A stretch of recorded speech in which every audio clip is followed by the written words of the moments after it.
então vou te preservar. Mas, pessoal, vocês quero a opinião de vocês. Vamos começar a fazer contas, então? Daqui a pouco a gente faz as contas pelo lado do Santos, hein? Uma conta aí mais tensa. Mas a conta da classificação aí, vamos começar a pensar? Bora a tabela aí na tela para vocês. Olho na tela. Tabelinha do Campeonato Brasileiro. Cadê ela? Não vai entrar? Só um minuto, a gente espera. Vamos esperar um minuto? Vocês esperam um minuto, gente? Então, vamos lá. Vamos lá, cadê a tabela do Campeonato Brasileiro e as chances de título também? Fato é que o Palmeiras abriu 3 pontos e 2 vitórias para cima do Flamengo. Ah, eles estão pegando ali. Então tá, tranquilo, né? 3 pontos e 2 vitórias. Então, para perder a liderança, o Palmeiras ainda mantém essa liderança mesmo com 2 rodadas, né? Mesmo se as coisas derem errado em 2 rodadas. É muito, PVC? Eu acho que é importante, mas não é muito, porque, por exemplo, o Palmeiras vai jogar domingo num lugar que o time da casa, o Mirassol, não perdeu nenhuma vez. E que não perde 2 seguidas desde março. Perdeu ontem no Maracanã, mas não tem 2 derrotas seguidas desde 29 de março. Você vai dizer, o Palmeiras então vai para lá e vai ganhar o jogo? Pode ganhar. A última vez que esteve lá, ganhou. 3-2 na reta de chegada do Campeonato Paulista. Mas o Mirassol não perdeu em casa. Digamos que, melhor hipótese, levando em consideração a invencibilidade do Mirassol, seja um empate para o Palmeiras. Se o Flamengo ganhar do Santos, cai para 2 pontos. Aí, ó, a diferença agora. E cai uma vitória também. Então, porque aí a gente vai analisar os próximos jogos e por isso eu falei para os rubro-negros não desanimarem, né? Porque o Palmeiras abriu 3 pontos e tem o lance das vitórias, que é o primeiro critério de desempate que conta bastante. Então, são 2 vitórias a mais, ou seja, mesmo se na próxima rodada o Palmeiras for derrotado e o Flamengo vencer e eles igualarem em número de pontos, o Flamengo ainda não assume a liderança porque tem esse critério aí do número de vitórias. E o Santos tem um jogo a menos que o Vitória. E o Santos tem um jogo a menos que o Vitória, isso aí, olhando lá embaixo. O Santos está na zona do rebaixamento. Não desanimem, santistas. Embora esse jogo seja contra o Palmeiras, né? Que não é um adversário, não é? Contra o Palmeiras? O Santos tem que fazer 7 pontos nos próximos 3 jogos e não é fácil fazer. Ganhar do Palmeiras e do Mirassol na Vila Belmiro e empatar com o Flamengo no Maracanã.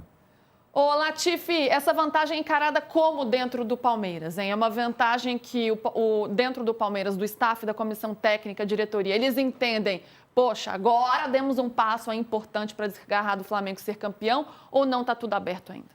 Não, está tudo aberto, mas uma informação interessante sobre essa questão de tabela, né? Até o jogo da final entre as 2 equipes, tem uma sequência pesada, né, de jogos. Então, qual é a ideia da comissão técnica do Palmeiras e da direção?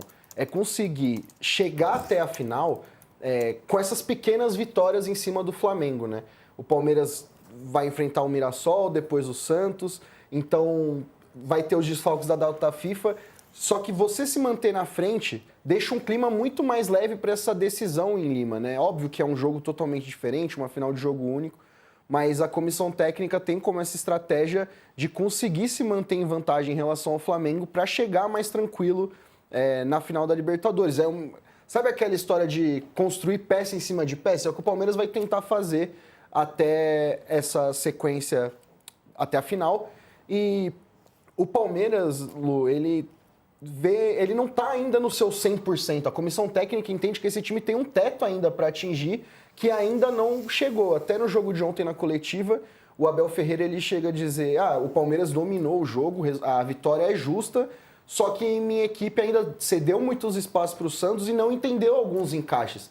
Então, se a gente pega o recorte dos últimos 4 jogos, o Palmeiras tem jogado com 3 zagueiros e nos últimos 4 jogos não sofreu nenhum gol. Então esse é um ponto muito positivo. E o ataque que antes não estava conseguindo aparecer, óbvio que apareceu contra ele, deu, mas Flaco Roque, a gente não falava tanto. Ontem foi um jogo que o torcedor do Palmeiras ficou muito satisfeito, né? O Flaco Lopes do assistência foi muito elogiado e o Vitor Roque decisivo mais uma vez. Eu discuto muito essa história dos 3 zagueiros. Ontem, por exemplo, o Emi Martínez fez o papel do Aníbal. Sim. Né? Ele volta na linha de 3 da saída de jogo, mas ele é volante, caçador quando o Palmeiras não tem a bola. Então ele não é terceiro zagueiro, ele é volante. O Aníbal vai jogar domingo contra o Mirassol e vai ser volante, mas vai fazer a saída de 3. Ontem o Bruno Fux foi zagueiro e jogou bem. E o Gustavo Gomes jogou uma enormidade, né? Muito, jogou muito. Ô, Musetti, pelo lado do Santos, quais são as contas que o Santos tá fazendo, né? Daqui a pouco a gente vai mostrar os próximos jogos também, mas qual é o entendimento por parte da diretoria e da comissão técnica, né? Depois dessa derrota, o que a gente precisa para sair ali da zona do rebaixamento? Ô Lu, claro que se a gente perguntar oficialmente, como a gente vai ver da resposta do Alexandre Matos, ele vai falar de vencer o Flamengo e o Palmeiras, né? Mas informalmente, nos bastidores, o Santos admite que é muito difícil vencer o Flamengo no Maracanã, que o empate já estaria excelente. O Santos vê, no mínimo, o empate contra o Palmeiras desfalcado no dia 15 e diz que precisa vencer Mirassol, Sport e Juventude. Essa é a conta do Santos. Conseguir empate contra Flamengo ou Palmeiras, vencer Mirassol, Sport e Juventude para, quem sabe, chegar mais tranquilo ali para aquele duelo direto contra o Inter e se salvar antes do último jogo contra o Cruzeiro na última rodada. Lembrando que em 23 o Santos chegou na última rodada com vantagem e acabou perdendo em casa e foi rebaixado. As contas do Santos são basicamente vencer Mirassol, Sport e Juventude e arrancar alguns empates aí com Palmeiras, Flamengo e Inter para respirar um pouquinho antes da última rodada. Para chegar, né, com um pouco mais de fôlego aí, não chegar naquele desespero da última rodada, que a gente sabe quando chega a última rodada, as coisas ficam tensas, o pé pesa, o negócio fica mais complicado. Chances de título na tela para vocês. Será que a distância tá tão grande assim? 74,8% para o Palmeiras, 21,7% para o Flamengo, 3% para o Cruzeiro. Sou fã da UFMG, grande universidade, ainda mais que é de BH, de Minas, né, gente? Mas será que essa distância toda, PVC? A gente precisa entender, eu falei ontem que a distância ia diminuir se o Palmeiras não ganhasse do Santos, se o Palmeiras ganhou do Santos, então ela subiu. Ontem era de 64, 63, subiu para 71. A gente está falando, isso aqui é uma questão de probabilidade. A probabilidade avalia o que tem de desempenho de um clube em casa, fora de casa, quem vai jogar, em que posição está, quais são...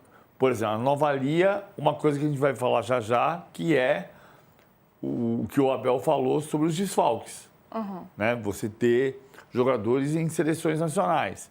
Então, a probabilidade não avalia que o Palmeiras vai jogar sem Gustavo Gomes, sem Piquerez, o Aníbal Moreno não foi convocado, sem Emi Martínez, sem Facundo Torres, sem Vitor Roque, sem Flaco Lopes, na partida contra o Santos na Vila Belmiro. Isso não está na avaliação. Então, é muito difícil você ter certeza. O Palmeiras passou a ser favorito para ser campeão com 3 pontos e 2 vitórias de vantagem. Ele passou a ser favorito para ser campeão. Mas favorito, no dicionário, não é sinônimo de vencedor. Vamos ver lá os próximos jogos. Bora lá, vou colocar na tela para a gente ver. Então, de Palmeiras e Flamengo. Então, esses 2 próximos jogos podem ter um peso grande, porque o Palmeiras enfrenta o Mirassol fora de casa, e o Mirassol não perdeu ainda em casa nesse campeonato, e pega o Santos nessa situação que está fora de casa. E o Flamengo recebe o Santos e joga contra o Sport, já, né, para lá da lanterna, lá embaixo, no outro jogo. Essas 2 partidas podem mudar o curso, Musetti? Como é que você vê? De repente, o Palmeiras precisaria de 2 rodadas para perder a liderança, dando tudo errado para o Palmeiras e tudo certo para o Flamengo. É possível o Flamengo chegar lá e reverter essa situação depois dessas 2 partidas? É possível, Lu. O Mirassol é um grande time, faz uma campanha muito boa, apesar da derrota contra o Fluminense, teve seus bons momentos no Maracanã também, em casa está invicto, então não seria algo totalmente surpreendente o Mirassol derrotar o Palmeiras e o Santos conseguir um empate ou uma vitória contra o desfalcado Palmeiras, e é natural o Flamengo vencer o Santos no Maracanã e muito mais natural ainda vencer o Sport. Então a tabela indica um favoritismo ao Palmeiras e eu acho que é uma vantagem grande, por isso que eu respondi na enquete sobre o título encaminhado. Eu não vejo o Palmeiras perdendo para o Mirassol e não vejo o Palmeiras perdendo pontos para o Santos na Vila, mas a tabela indica que tem essa chance. Esses 2 próximos jogos vão ser fundamentais. Acho que é natural o Flamengo vencer Santos e principalmente o Sport, e aí vai torcer bastante para o Mirassol e de novo contra o Santos no dia 15. Latifi, você estava falando sobre as contas, né? Até a Libertadores. Nesses 2 próximos jogos, o Palmeiras tem uma meta de pontos nessas 2 partidas? O Palmeiras, ele quer, óbvio, né, vencer todos os jogos até o final do campeonato, mas o jogo contra o Santos, especificamente, preocupa o Palmeiras nesse sentido dos desfalques, né? Porque, como o PVC listou, podem ser 7 desfalques, né? A convocação do Uruguai ainda não saiu, mas muito provavelmente os uruguaios do Palmeiras, o Emiliano Martínez, o Piquerez e o Facundo devem ser convocados. Então, existe essa preocupação. Só que o Palmeiras, se o torcedor do Palmeiras esboçar um provável time, ele não fica muito insatisfeito, não, porque hoje no time do Palmeiras, com as mudanças que o Abel fez, vários jogadores que antes não estavam conseguindo aparecer, eles viraram opções confiáveis, né? Ontem a gente viu o Rafael Veiga novamente entrando, dando assistência para o segundo gol. O Alan, que a expectativa ontem era grande para ver ele iniciando como titular, também entrou e foi muito bem, quase fez um golaço. Então, o Alan e o Veiga são nomes que devem aparecer no time titular do Palmeiras nessa sequência com desfalques, principalmente o Alan, né, que ontem deveria fazer a sua primeira partida como firmado, né, nesse time titular do Palmeiras, não aconteceu, mas contra o Mirassol, que ele está descansado, pode ser que seja uma surpresa interessante. Você sabe que o último jogo que o Mirassol perdeu em casa... Só para sem te atrapalhar, PVC, só para a gente colocar no ar, então, já que a gente começou a falar sobre esse jogo entre Palmeiras e Mirassol, onde assistir, para vocês já acompanharem, hein? Essa partida em que o Mirassol é mandante, né? Então tem esse fator, o Mirassol que está invicto em casa. Domingo, 8h30 da noite, transmissão Amazon Prime. Diga, PVC. O último jogo que o Mirassol perdeu em casa foi pro Palmeiras, com o gol do Alan. Um gol da classificação, né? Que o Palmeiras ia ser eliminado foi aquele 3-2 em março. Março, abril ainda, em fevereiro ainda. E ontem o Mirassol jogou fora de casa, onde não é tão forte, ainda assim vendeu caro, né? A derrota para o Fluminense, uma derrota por 1-0. O Fluminense até poderia ter feito mais gols, mas ainda assim, né? O Mirassol muito competitivo fora, em casa, então, vem fazendo uma campanha arrasadora. Aliás, o pessoal do chat está comentando sobre isso aqui. E o Aldori Luiz falou que contra o Mirassol o Palmeiras vai com força total, que o jogo do título, olha só, já antecipando aqui, é contra o Mirassol. Acho que ele quis dizer assim, no sentido assim, de deixar muito encaminhado, né? Vencer o Mirassol seria um grande passo mesmo rumo aí ao título do Campeonato Brasileiro. Agora, voltando para o jogo de ontem, né, minha gente? PVC, foi um Palmeiras ali que dominou desde o início, com o Brasão aparecendo, né, como um grande destaque. Em algum momento, né, até faltou um pouquinho de eficiência.